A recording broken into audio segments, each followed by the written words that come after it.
This manual of radio telephony, have you all received anyone notification like meeting is being recorded? Let me know.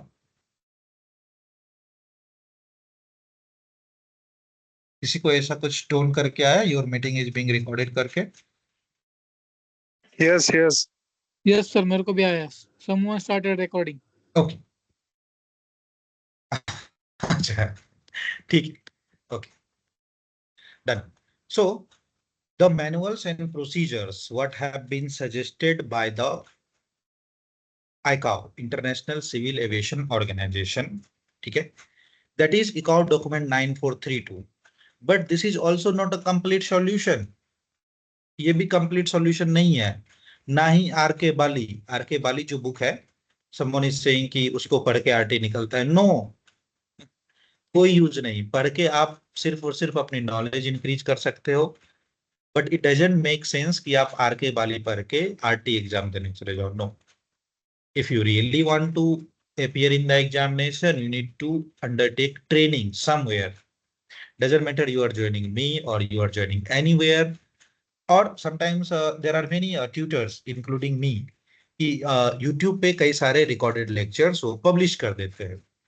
तो आपका अगर understanding level अच्छा है तो आप YouTube से वीडियो देखो, वहीं से सिलेबस को समझ के you can appear in the examination, but you need to seek guidance. This document itself is not a complete solution. However, almost 40% will be 40% of understanding. 40% तक का काम आपका हो जाएगा if you read this ICAO document 9432, because इसमें आपको procedures जरूर दिए रहते हैं, प्रैक्टिस और प्रोसीजर्स दिए हुए रहते हैं.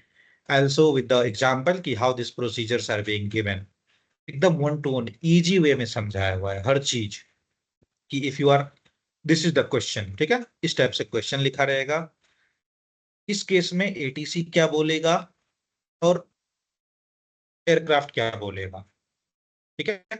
सच things will be written as step to step question type इस वाले प्रोसीजर में कि एयरक्राफ्ट को कब क्या बोलना है, एटीसी को कब क्या बोलना है, and condition wise each and every conditions is being defined here.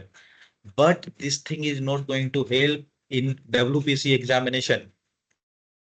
उनका कुछ अलग ही क्वेश्चन का सेट रहता है एंड उनका कुछ अलग ही स्टैंडर्ड ऑपरेटिंग आंसर टाइप है.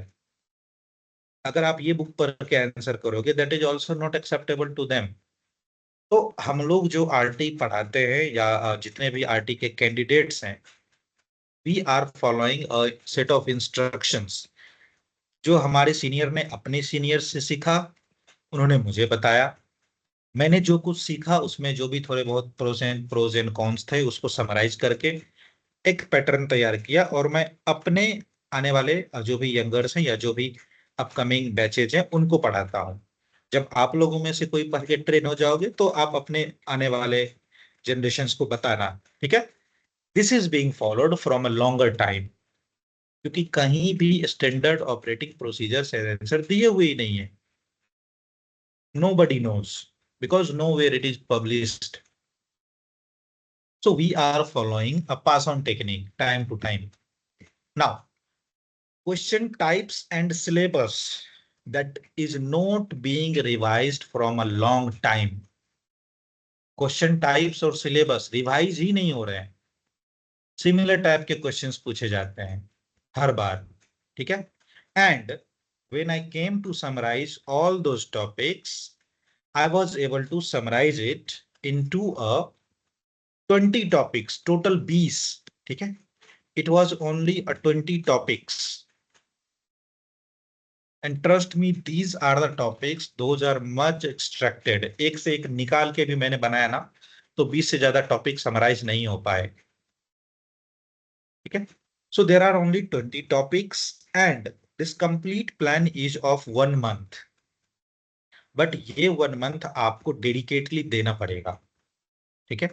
We all are expecting कि if you spend a 1 month of time together, then at least you will be able to understand the complete syllabus, where a 25 days of non-stop lecture will be carrying on, and These 25 days does not include any Saturday or Sunday. Even Saturday, Sunday थोड़ा ज्यादा load लेना पड़ेगा. ठीक है? So non-stop 25 days will require. That's how we can conquer the syllabus of RT. Now 25 दिन spend करने के बाद और ऑलमोस्ट 1 मंथ स्पेंड करने के बाद यू कैन इंश्योर कि आपको सब कुछ आता है and you can be find yourself good for the examination. ठीक है? You can find yourself better candidate for the examination. There are many factors which can affect the examination, like your aptitude, like your attitude, examination nervousness, pressure of the examination, fear for the examination. कई लोग होते हैं, even you'll be surprised to see कि मैं 1.5 साल से continuous online पढ़ा रहा हूँ and I am very good to vocal. मैं बोलने में एक अच्छा स्पीकर हूँ. आई एम नॉट सेइंग कि बहुत अच्छा हूँ, बट आई कैन फील कि I am a good speaker in case of vocals and in case of speeches. 1.5 साल से पढ़ा रहा हूँ तो इंटरेक्शन के काफी ज्यादा प्रैक्टिस हो गए हैं. Apart from that also I was a good Illustrator. मैं काफी अच्छा आर्टिकुलेट करता हूँ किसी भी चीज को. स्टिल कभी भी जब मन में आता है ना कि आपका इंटरव्यू होगा या आपका असेसमेंट होगा या आपका एग्जामिनेशन होगा, इस टाइप की चीजें मैं जब भी रिसीव करता हूँ, बॉडी वार्म होने लगता है, पूरा फेस हीट होने लगता है. Such things is being happen. ठीक है? So these are the natural phenomena that we can not avoid, but our practices will be such कि we can overcome these situations very easily. ठीक है? कई बार देखते हो ना कि जब आप स्टार्टिंग में कार चलाना सीखते हो तो आपको एकदम कॉन्शियस रहना पड़ता है, रोड पे इधर उधर हमेशा देखते हुए स्टीयरिंग पे चढ़े हुए रहते हो. After driving for 1 and 2 years कोई सिंगल हाथ से ड्राइव करता है, कोई चाय पीते पीते ड्राइव कर लेगा, कोई पानी पीते पीते ड्राइव कर लेगा. Even sometimes they use to eat chips and all and they can drive like that. तो प्रैक्टिस आपकी इतनी ज्यादा अच्छी होनी चाहिए कि ये सब जो एसोसिएटेड फैक्टर है, those are affecting your exam, they cannot really affect your examination. ठीक है? आपकी प्रैक्टिस इतनी अच्छी होनी चाहिए कि आप डरते डरते भी जब आंसर राइट करो ना तो 2-4 लाइन सही लिखा जाए. ठीक है? और ऐसा होगा, trust me, such things is being developed already into the students. डरते डरते भी आप सही लिख दोगे, हो गया. अब ज्यादा टेंशन लेने की जरूरत नहीं है. All these things will come with the practice, and there are many rumors about RT ki RT is very tough, RT is very hard to conquer, hard to pass. Yes, there are certain situations and there are the result type. Over 6,000 students or 5,000 students who are appearing for this examination, only 500 से 600 का result होता है. So result percentage is only 10%. Yes, from this aspect, this is tough. But I have seen many candidates who have passed in their single attempt. Even many of our students who has passed in single attempt. Even I was surprised. मेरा खुद 2 attempt में हुआ था. ठीक है? तो when a student study here and when they conquer the examination in the very first attempt, तो एक पॉजिटिव रिस्पॉन्स भी मिलता है. Plus I can also feel confident कि yes, somewhere our syllabus, our institution is going in the right way. Students are able to clear it. Even जो first बार में pass नहीं कर पाते हैं, many of them have cleared in the second attempt. ठीक है? So such things is giving us a motivation कि yes, somewhere we are going good and the syllabus is enough. So I'll also make you ensured, or I am ensuring from our side, syllabus, exam pattern, exam type, examination practices, everything are under control with this institution. ठीक है? हर चीज control में है. किसी भी चीज पे सरप्राइज्ड या पैनिक होने की जरूरत आपको नहीं पड़ेगी. यस, अगर आपकी किसी कलीग के पास, किसी व्हाट्सएप ग्रुप में या किसी भी फ्रेंड्स के पास कोई एक्स्ट्रा स्टडी मटेरियल है, कहीं से किसी को ज्यादा आंसर टाइप मिल रहे हैं जो कि आपको प्रैक्टिस करने के लिए चाहिए, definitely you can use that for the practice purpose only. ठीक है? डेफिनेटली अगर कुछ ऐसा टॉपिक है सपोज कि जिसको मैंने नहीं पढ़ाया, but if you have noticed somewhere कि सर ऐसा कुछ पूछा जाता है आरटी में, you haven't told me. Okay, let me see those things कि ऐसा भी कुछ पूछा जाता है क्या। If that is really being asked and I'll see कि yes मैंने इसको नहीं पढ़ा है, I'll definitely cover that up. But whatever is there, whatever I am going to teach you here, that will be more enough for you. ठीक है, nothing to worry and nothing to find anything extraordinary. ठीक है, the fees for the complete session is 4,500. You need to pay before joining the course. And after paying of the fees, after taking the admission, you will be provided with all the study materials that I am having. And trust में मेरे पास काफी सारे study materials and guidance documents हैं जो कि use आते हैं, and those are especially configured for the RT. ठीक है, मैं आर के बाली बुक भी शेयर करता हूं, बट I'll never suggest कि आपको आर के बाली में सब कुछ पढ़ना है. Why? Because this is for CPL and ATPL candidates. Why us? तो हमको क्या पढ़ना है, हमको पढ़ने लिमिटेड टॉपिक्स. कौन कौन से टॉपिक्स पढ़ने हैं, that will be specially highlighted for you. सिर्फ और सिर्फ ये कितना पढ़ना है, that will also be highlighted for you. ठीक है, so every kind of candidates is feeling confident here and feel themselves configured for the examination only. ऐसा नहीं कि इतना सब कुछ पढ़ लो वहां जाके कंफ्यूज हो जाना. No, RT is never asking for this thing. And also I am going to start one topic, but before that I'll tell you one thing. Don't ever think कि RT is the test of your knowledge. RT examination is the test of your knowledge. No, ये आपके knowledge test नहीं है. इसीलिए आप कई ऐसे candidate को देखते होंगे which are much knowledgeable, still not able to clear RT, and some people are which are not very knowledgeable, but they are very confident in the communication, or by any chance, by any point of view, they are able to clear the RT in very first or second attempt. So RT is not exactly testing your knowledge. ना ही pilot से और ना ही AME से. AME से knowledge test क्या है, आपके सारे मॉड्यूल्स, ये जो 10-12 मॉड्यूल्स आपको देने पड़ते हैं ना, that is for knowledge test. Pilot के लिए भी 5 मॉड्यूल्स होते हैं, that is for their knowledge test.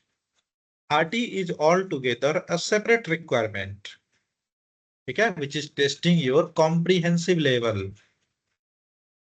आप किस चीज को कितना समझ के कम्युनिकेट कर सकते हो. They are testing your comprehensions,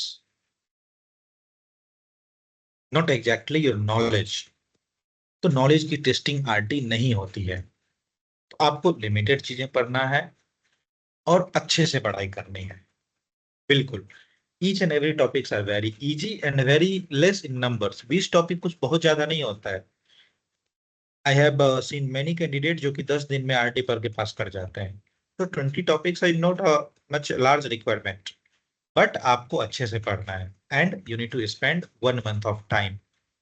ठीक है, I'd like to show one thing. You can see of the many lecture parts in every classes, the mock practices are included. See, and still only 2 and 3 topics is being written. एक दिन में ज्यादा से ज्यादा 2 से 3 topic पढ़नी होती है, उसमें भी काफी सारे तो हम लोग मॉक टेस्ट करके स्पेंड कर देते हैं. So it will give you a good sense कि okay, topics are very less and we need to spend more of the time on the practice. ठीक है, so whatever is being taught to you, you need to just follow that and spend altogether a time of 1 month. So this is all about RT. Is that okay to go ahead? Any other doubt, anyone? हाँ, very especially class timing. मैं class timing के बारे में बताना भूल गया. Class timing will be 9 o'clock daily in the evening, 9 से 11 रात में. ठीक है, and by any chance if you miss any of the session, suppose कि आप किसी दिन क्लास अटेंड नहीं कर पाए by any reason, so recorded lecture will be available to you. ठीक है, and don't worry, suppose recorded lectures also haven't helped you. आपने ऐसा भी नोटिस किया कि रिकॉर्डेड लेक्चर पढ़ के भी आपको कुछ ज्यादा अच्छा समझ में नहीं आया, never a problem. Topics are such a less in number कि सपोज आपका 2 दिन का क्लास ब्रेक हो गया, थर्ड दिन जब आप इन दोनों के रिकॉर्डिंग्स देख रहे हो, आपको नहीं समझ में आया, not a problem. Third day आके आप मेरे से ये सारी चीजें पूछो, I definitely explain, and we are having enough time कि थर्ड डे मैं आपको ये नहीं बोलूंगा कि टाइम नहीं है एक्सप्लेन करने के लिए, या फिर थर्ड डे आपको ये नहीं बोला जाएगा कि 2 दिन का जो सिलेबस छूटा है उसको खुद से कवर करो, we are not having enough time. No, ऐसा कोई मौका आया ही नहीं है आज तक 2 साल में। एंड स्पेशली जब भी हम प्रैक्टिस करते हैं या जब भी हमारा क्लास कंडक्ट होता है, the topics that is being covered on the first and second days, all together this will be carried till last, अंत तक हर चीज कैरी करना पड़ता है। जो हम लोग फर्स्ट क्लास में पढ़ेंगे लास्ट क्लास तक वो याद होने चाहिए, ठीक है? तभी हम लोग एक्सपेक्ट कर सकते हैं कि we can able to pass that examination, ठीक है? So far so good. Is that good to go ahead? Shall I start some topic here? Go ahead, sir. Okay. Then anyone else? Any doubt from any other side?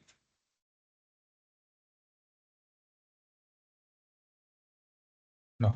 Okay. ठीक है.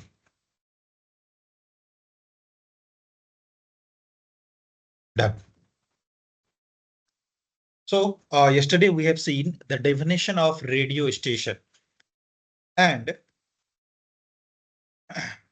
for the definition of radio station, I'd like to bring into your notice that any device or any unit or any system, okay? Device means altogether a single equipment, and systems may be a group of equipments. So any equipment or any system, if they are having capability to establish communication on radio telephony, then that is known as radio station. अगर किसी भी system के पास ये capability है कि वो ATC के tuned frequency, जो भी all together aeronautical VHF frequency है, अगर वो उस फ्रीक्वेंसी पे ट्यून हो पा रहा है, then that will be known as radio station. अब आप बोलोगे हाउ? आपके मोबाइल में भी एफएम नेटवर्क होता है, right? That is also all together very high frequency only, your radio Mirchi and big FM and all, ठीक है? These all are working on 98.3 megahertz, right? We have listened many times, 95.5, such that. So all these radio stations are also working on VHF frequency, and you can tune this frequency through your mobile phone. But ever try to tune 123.5 or ever try to tune the frequency of airport into your mobile phone? You can't be tuned. Okay, you can't. And those mobile equipments or your mobile phone is not readily tuned to the VHF communication. ये आपका जो normal radio transistor है, अब तो खैर बंद हो गया, जो भी आपके नॉर्मल रेडियो ट्रांजिस्टर्स हैं, आप उसको एक बार लाओ, उसका फ्रीक्वेंसी का रेंज देखना, VHF कम्युनिकेशन एरोनॉटिकल वाले फ्रीक्वेंसी रेंज में आता ही नहीं है वो। So such systems are limited, but if they are having capability to establish radio telephony communication, then that will be known as radio stations. अब इसमें कौन कौन से इक्विपमेंट या सिस्टम आएंगे? All the ATC offices, ATC में जितने सारे डिपार्टमेंट हैं, your aircraft itself is a radio station, ground radio controllers means आपके एप्रॉन कंट्रोल्स, आपके सरफेस मूवमेंट कंट्रोल ऑफिस, जो कि कभी कभार बोलते हो ना Bangalore ground, Pune ground, like that. And जो भी आपके फॉलो मी वाले व्हीकल हैं, उनके भी डैशबोर्ड पे लगा रहता है communication system, specially they can tune to the ATC frequencies. So all those mobile vehicles, they are also known as mobile 1, mobile 2. तो जब भी कम्युनिकेट करेंगे ना, वो बोलते हैं मोबाइल 1, मोबाइल 2, ठीक है? एयरपोर्ट के नाम से Pune mobile 1, Bangalore mobile 2, like that. So such follow me vehicles, if they are having communication system, then those are also understood as radio station. Your portable hand held units, walkie talkie, कुछ कुछ walkie talkie होते हैं जो कि ATC के control signals पे tune हो सकते हैं. सो सच वॉकी टॉकी और hand held units are also comes under radio station. ना जो रेडियो कम्युनिकेशन होता है that is being conducted in between two station.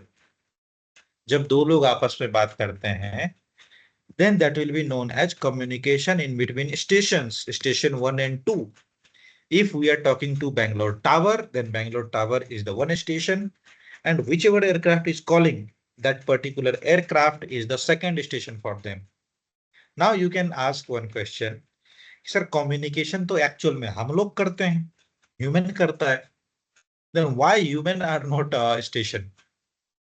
We are talking from an aircraft. That equipment will be marked as station. ठीक है, आपने सुना होगा railway station. ठीक है, तो वो जो फैसिलिटी है that will be marked as station. Station master को नहीं बोला जाता है स्टेशन 1-2, या जितने भी टीसी होते हैं, जितने भी पुलिस ऑफिसर्स हैं रेलवे स्टेशन पे, फैसिलिटी को बोला जाता है स्टेशंस. उसके कंट्रोलर कोई भी हो सकते हैं, बट जो फैसिलिटी है, जो पॉइंट ऑफ कांटेक्ट है, that will be understood as radio station. So communication will be always in between at least two station. अकेले कोई communicate नहीं कर सकता. So if we are on direct phone call, that will be a station. That will be a communication between two station, me and you. Like I am conducting the class right now, and we are having 5 students. So I am doing a broadcast, or I am doing a interactive broadcasting. Interactive broadcasting means मैं जो बता रहा हूँ काफी सारे लोगों के पास जा रहा है, but the session is interactive as well. आप भी मुझे फीडबैक दे सकते हो. So I am communication to 5 different stations. ठीक है, टोटल 5 स्टेशंस हैं इधर. So such communications will be understood under 1:5. ये एक ट्रांसमीटर स्टेशन है और 5 रिसीविंग स्टेशंस हैं, but each individual stations will be marked as station. Station 1, 2, 3, 4, 5. ठीक है, every equipments or every controlling systems will be marked as radio station. Clear for now? Yes, sir.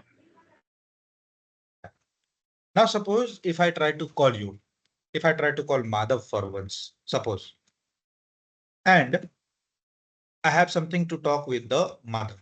Okay, I'll really need to communicate for any kind of thing. Now, you just need to pay attention कि whenever I call Madhav, ठीक है, suppose Madhav is my good friend, and I have something to say to him. ठीक है, something to say to him, या मुझे उससे लड़ाई करनी है, for an example. And by mistake, when dialing the mobile number, I had made the call to Amol. ठीक है, and जब अमोल ने मेरा कॉल उठाया, एट दैट टाइम अगर मैं बिना पूछे, बिना ये इंश्योर किए कि सेकेंड एंड पे, दूसरे साइड पे, इज दैट रियली अ माधव और एनी अदर पर्सन, अगर मैं बिना ये इंश्योर किए डायरेक्ट उससे लड़ाई करना शुरू कर दूं, या उसको जो भी अच्छा बुरा बोलना शुरू कर दूं, तो हो सकता है कि 1 मिनट के बाद उधर से रिप्लाई आए कि सर रॉन्ग नंबर लगा दिया आपने, अमोल दिस साइड. तो हमारा ये टाइम वेस्ट हुआ, प्लस इंटरेक्शन वेस्ट हुआ, प्लस मैंने दूसरे पार्टी को भी डिस्टर्ब कर दिया. बोलेगा पता नहीं किसका बात कहाँ सुना रहा है. ऐसा होता है ना, sometimes people are calling you and they directly started talking to you without ensuring कि whether you are a right person or not. फिर आप 2 मिनट बाद रिप्लाई करते हो कि दिस इज रॉन्ग नंबर, गलत जगह लग गए. फिर वो बोलता है अच्छा सॉरी मिस्टेक हो गया. ठीक है, तो to avoid such things in radio communication, ठीक है, we are following some protocol. What kind of protocol? We are following a good standard of communication. क्या होता है? Suppose अगर मुझे माधव को कॉल करना है, so standard practice क्या होता है? We'll say hello Madhav, Ankush this side. ठीक है, हम जैसे कॉल करते हैं, तो अगर सेकेंड एंड से कॉल पिक हुआ, and I need to communicate with Madhav, then I can say, hello Madhav, Ankush बोल रहा हूँ, like that. So if Madhav is not available at second end, ठीक है, then they can simply say कि no, this is not Madhav, this is Madhav's friend or Madhav's father or Madhav's mother, whoever is there, tell me about you. ठीक है, क्या है, आप मुझे message बताइए, मैं पास कर देता हूं. If that call belongs to any of the relative of Madhav, और ऑल टुगेदर कॉल ही कहीं दूसरे जगह लग गया, तो बोलेगा नो माधव यहाँ कोई नहीं है, you are dialing a wrong number. So what we are doing before calling, ठीक है, और before passing the message, we are ensuring कि क्या हम जो कॉल लगा रहे हैं वो एक राइट स्टेशन को लग रहा है, और उसको हम अपना इंट्रोडक्शन भी देते हैं कि मेरा नाम अंकुश है, क्या ये कॉल माधव को लगा है. If they are saying yes, then we can go ahead for the message. आपको कभी कोई क्रेडिट कार्ड वाला फोन करता होगा, तो आप ध्यान से देखना, वो पहले आपको पूछेगा कि ये hello is Madhav speaking, like that. जब आप बोलोगे हाँ, देन ही विल से कि I am calling from yes bank, हम आपको एक क्रेडिट कार्ड बेचना चाहते हैं, like that. And there is a very interesting fact. I was listening to the training of some BPO or telecaller, and there I had heard a very beautiful thing. I'll also want to share with you. क्या था कि उसको ऐसा training, you all are comfortable with Hindi, right? Yes, sir. Okay. So एक telecaller को ये training दिया जा रहा था कि when they are calling to any of the customer, don't direct start saying कि हेलो सर, मैं यस बैंक से बोल रहा हूं या बोल रही हूं और मैं आपको क्रेडिट कार्ड बेचना चाहती हूँ या बेचना चाहता हूँ. कैसे कॉल करना है, पहले आप कॉल करो और सिर्फ हेलो बोलो, ठीक है, कॉल करो और सिर्फ हेलो बोलो. अगर उधर से किसी मेल ने रिप्लाई किया तो फिर से बोलो hello sir, Ankush and I am calling from SBI, like that. अगर उधर से किसी फीमेल ने रिप्लाई किया, तब आप बोलो hello madam, this is Ankush Kumar from SBI bank. आप अगर स्टार्टिंग में ही हेलो सर या हेलो मैडम बोलने लगोगे तो हो गया आपका कम्युनिकेशन का खेला खत्म. अगर उस साइड मैडम निकल गई तो, या आपने हेलो मैडम बोला उधर सर निकल गए तो. इसलिए हम लोग कभी कभी जब ईमेल लिखते हैं तो लिखते हैं डियर सर ऑब्लिक मैडम, कि सर या मैडम जो हो समझ लो आपस में, ठीक है. But communication is not such. Okay, तो even a telecaller agency is giving a such kind of beautiful training to their callers. ये आप कॉल करो तो पहले सिर्फ हेलो बोलो. अगर उधर से किसी मेल ने रिप्लाई किया तो सर बोलना, और फीमेल ने रिप्लाई किया तो मैडम बोलना. That communication will look more interactive. This communication will be very good. ठीक है. So we need to ensure before calling कि whether we are calling a right station or not. For that we are following rules of 4 W's. 4 W होते हैं, ठीक है. W, 4 W कौन कौन से, just have a look. W1, ठीक है. And whenever we are calling, we are following the same format. W1 क्या होता है, whom are you calling. पहले आप उस स्टेशन का कॉल साइन बोलो. You all knows call sign, right. Call sign means any registration number और identification marks of any aircraft और स्टेशन, हम लोग कॉल साइन बोलते हैं, right. We all are aviation veteran, so we knows. So you need to first tell the call sign of the station whom you are calling. ठीक है, whom are you calling? Tell the call sign of that radio station first. Hello Madhav, ठीक है. And then you will tell who are you. आपका call sign क्या है, अंकुश this side, ठीक है. Suppose you want to talk to Pune Tower, so you will say Pune Tower, Victor Tango, Charlie Delta Papa, like that. So when you said Pune Tower, you are saying the call sign whom you are calling. You want to talk to Pune Tower. So whom are you calling? Pune Tower. Who are you? Victor Tango Charlie Delta Papa. आपका call sign क्या है, आप किस aircraft से बैठ के call कर रहे हो. And then W3, why are you calling? परेशान करना था आपको? Is that? No. Why are you calling? Because I want to perform, say I want to perform my aircraft ground run. मुझे ग्राउंड रन करना है. करो. इसने मना किया, लाइक दैट. ठीक है. So why are you calling? I want to perform communication check. Why are you calling? I want to test the ELT. So I am informing you कि there will be an alarm on 121.5. Kindly ignore that. That is my aircraft.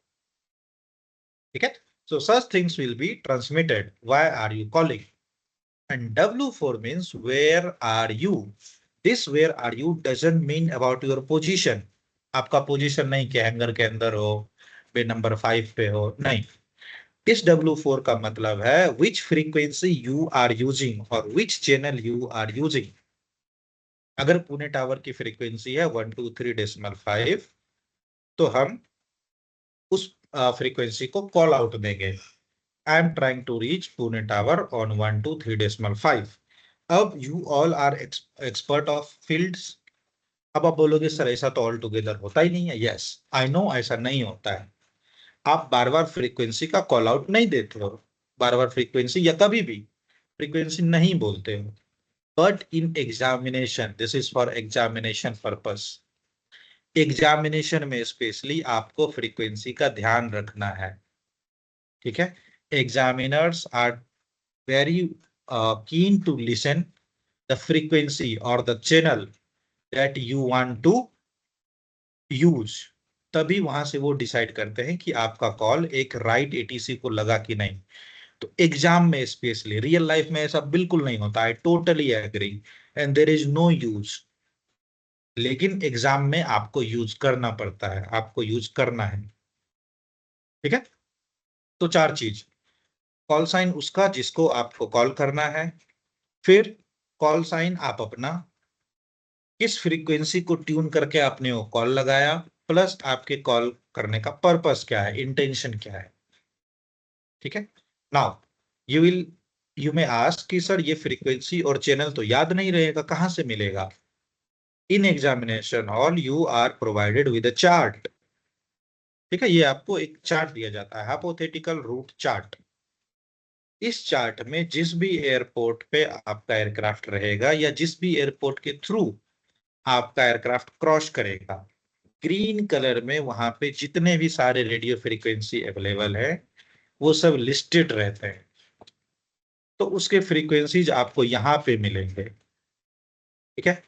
And जैसे ही वहां पे department का नाम लिखा है, right, कि Delhi tower अगर है तो दिल्ली टावर के एलिजिबल फ्रीक्वेंसी क्या है? 118.1. SMC means surface movement control means ground. तो दिल्ली ग्राउंड का ऑपरेटिंग फ्रीक्वेंसी क्या है? 121.9. ठीक है.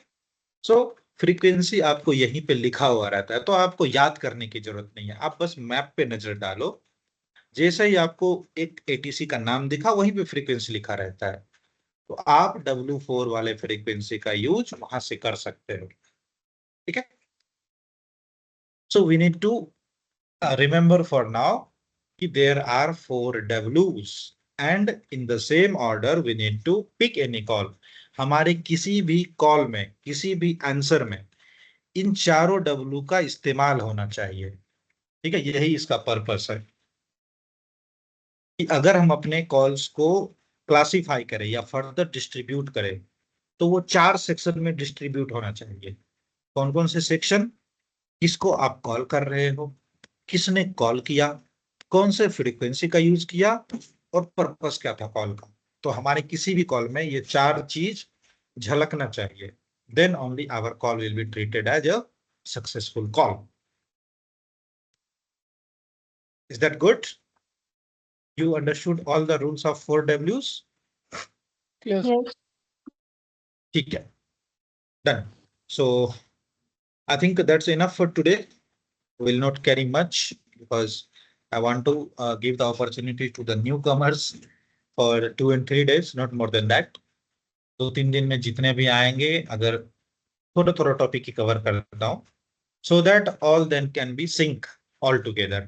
फिर जब एक बार डिसाइड हो जाएगा कि कितने स्टूडेंट रहने वाले हैं, कितने फिक्स्ड कैंडिडेट हैं, then we can summarize all of them into a package and then we'll move ahead. ठीक है, फिर हम लोग परमानेंटली स्टार्ट करेंगे from the 5th of September। Till the time हम लोग ऐसे ही थोड़ा धीरे धीरे आगे बढ़ते रहेंगे। Done. So hope I was able to make you all understand about rules of 4Ws and the definition of radio station. Is that clear? Clear, sir. ठीक है, ठीक है, then I'll sum up this session for today. Admissions you can take. Anyone is joining or not? Yes, Madhav has raised the hand. Yes, Madhav, you need to say something. एक question इस पे discuss करते हैं ना, rule of WS पे। हाँ हाँ, W4 4Ws, हाँ हाँ हाँ, अच्छा क्वेश्चन डिस्कस करना है, बस ठीक एक है, क्वेश्चन। डन, ओके, ठीक है।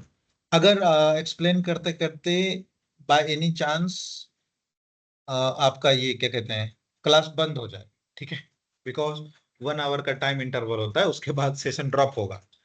सो nothing to worry, you can join by putting same ID and password, ठीक है।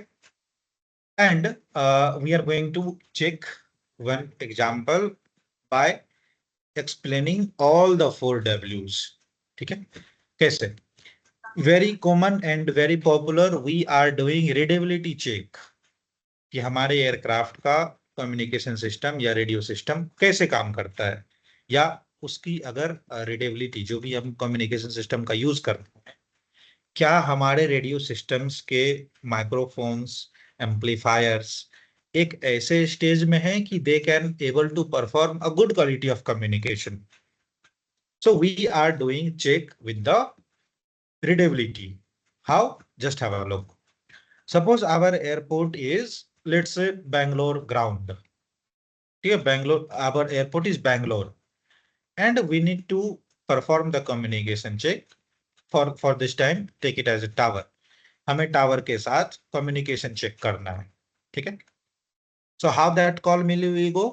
By the rules of 4Ws. Just try to get it. How? We can say Bangalore Tower, Victor Tango, Sierra Bravo Charlie. ठीक है, that is our aircraft call sign. Bangalore Tower, Victor Tango, Sierra Bravo Charlie on 123.5, 12345, 54321. How do you read? This will be our call altogether.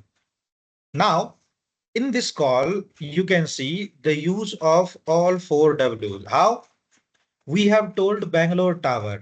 ठीक है, तो Bangalore tower को अगर हमने call out दिया है, then that is W1.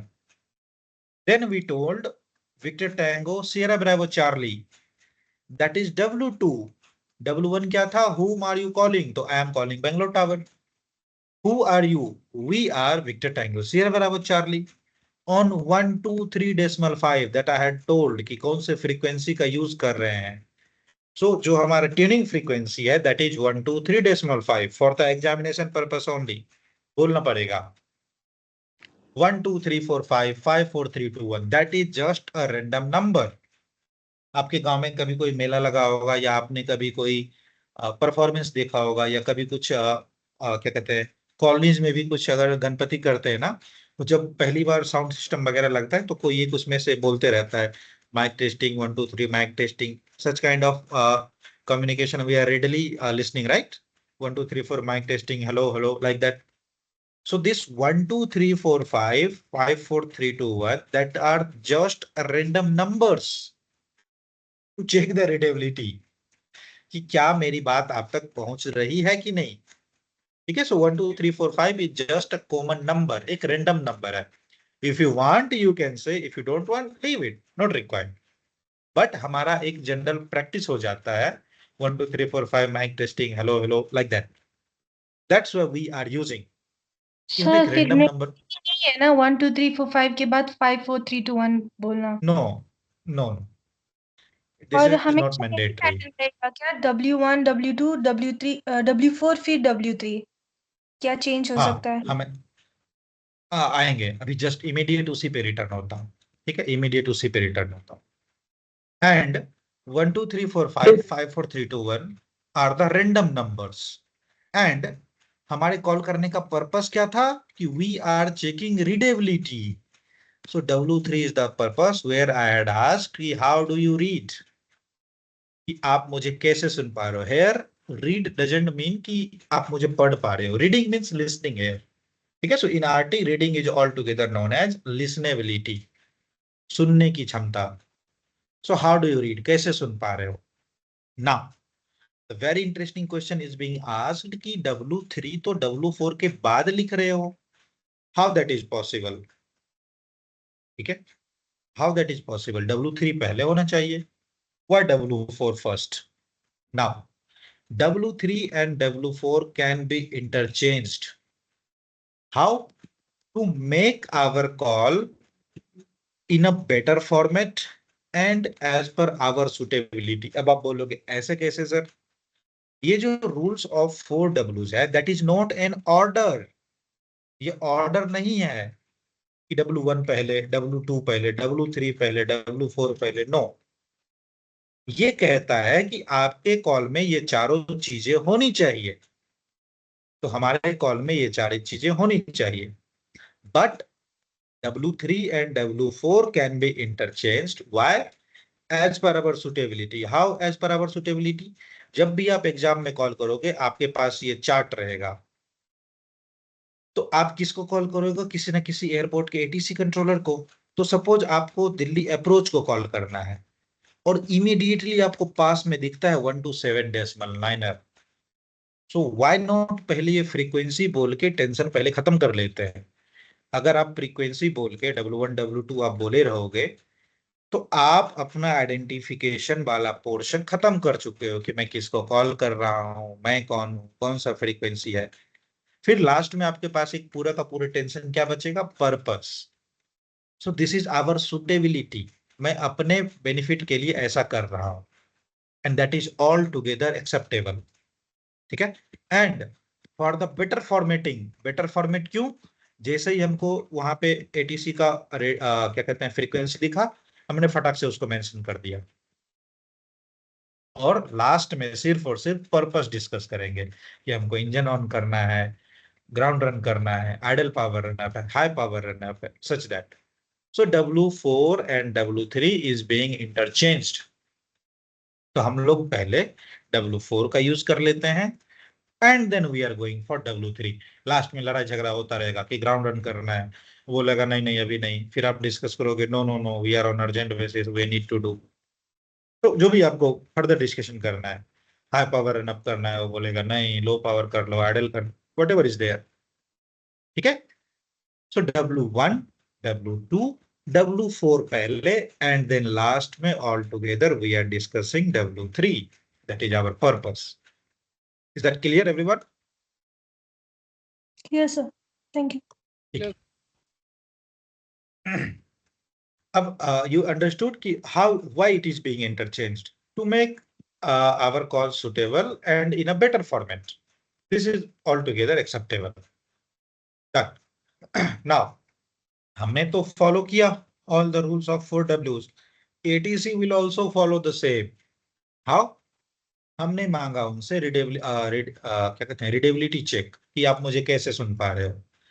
In the reply, जब वो रिप्लाई करेंगे तो उनके लिए वी आर द W1. ठीक है.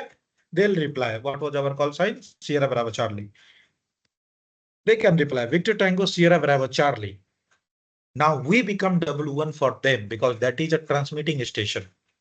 वो किसको कॉल कर रहे हैं? मुझे. So we become W1.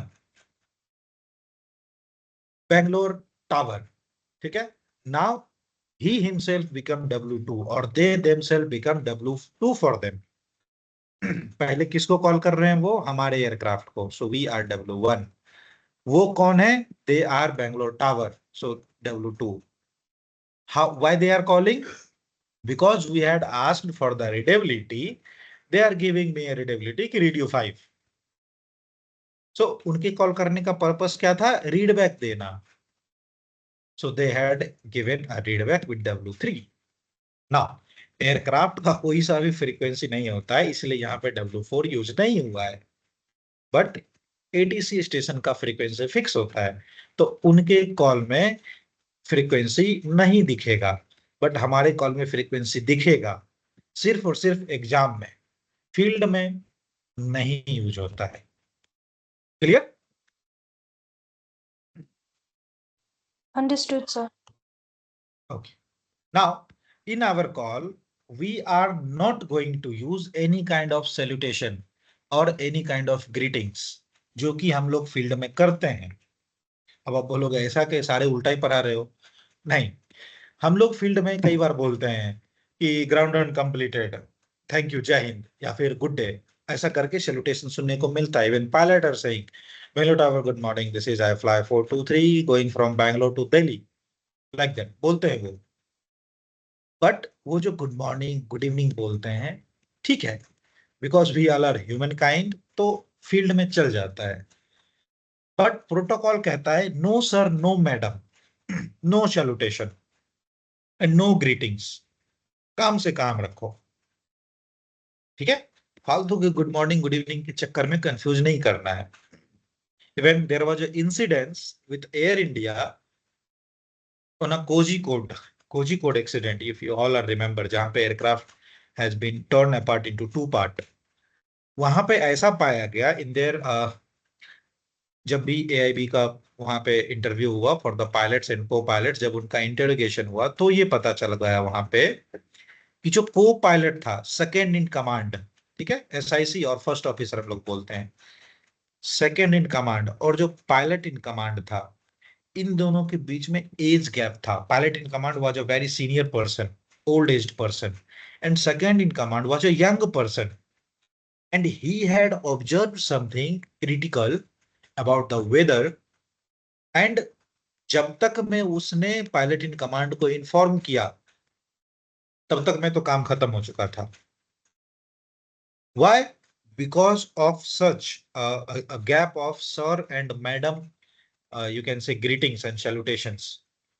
वो sir I am observing something ऐसा करके उसके ऑडियो में सुना गया कि they had delayed and they had find themselves with a lower you can say responsibility than pilot.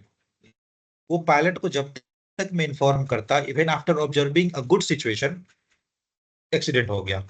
तो इस चीज को ऑल टुगेदर एयर इंडिया में बंद किया गया कि भले सेकेंड इन कमांड हमारा ट्रेनी क्यों नहीं हो, 50,000 रुपए महीने कमाता हो as a second in command,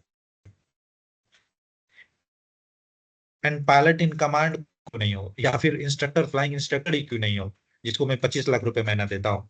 still no sir, no madam, no salutation, no greetings. You are also a duty officer, I am also a duty officer. Do the duty. That's all. So, protocol of ICAO says no sir, no madam, no greetings. But in our day-to-day activity, we are saying good morning, good day, Jai Hind, like that. That is our casual talks in field. But exam में ऐसा नहीं बोलना है, Mumbai tower, I fly 432, good morning, taking our aircraft from Bangalore to Delhi, like that. ऐसा नहीं बोलना है, ठीक है? No greetings, no salutation. Simply matter. आप कौन हो, मैं कौन हूं, कौन सा फ्रीक्वेंसी है, क्या पर्पस है, दैट्स ऑल। ठीक है। ठीक है, hope you all got that use of 4W and this is very popular. हर आप देखना, इवन अभी तो मैंने आपको पढ़ा दिया तो आपको थोड़ा सा लगेगा कि this is all together protocol. आपको अगर मैं ये नहीं भी पढ़ाता ना, तो इससे पहले भी आप जितने भी टाइप के कॉल किए थे, आपके सारे कॉल में ये कहीं ना कहीं रिफ्लेक्ट होता ही होता है। क्या आपने कभी ऐसा कॉल किया कि पुणे टावर के बदले पहले आपने अपने एयरक्राफ्ट का नाम बोला, या कभी आपने ऐसा कॉल किया कि पहले पर्पस बोल रहे हो और बाद में अपना आइडेंटिफिकेशन बोल रहे हो? नहीं। आपको ये चीज पढ़ाया गया हो या नहीं पढ़ाया गया, जो भी आपने सीनियर से ऑब्जर्व किया, ये जो भी आपने सीनियर्स को बोलते हुए सुना, आपने सेम प्रोटोकॉल सेम ऑर्डर को सुना, अभी तक सेम ऑब्जर्व किया, तो ये ऑल टुगेदर आपके प्रैक्टिस में कहीं ना कहीं था, बस आपको कैटेगरिकली उसको आइडेंटिफाई करवा दिया गया। That's all. So I think that's enough for today. We'll not Yes. teach more. ठीक है, हम लोग 5 सितंबर से ज्यादा टाइम देंगे। अभी तो खैर 1 ही घंटा हुआ है, 5 सितंबर के बाद से 2-2 घंटे की प्रैक्टिस करो, बैठना पड़ेगा। ठीक है, okay. Okay, then I'll close this meeting. Whoever is interested can opt for the admission. आप लोग WhatsApp ग्रुप पे मुझे इन्फॉर्म कर सकते हो. मेरा ईमेल, मेरा mobile number, all everything is available there. ठीक है.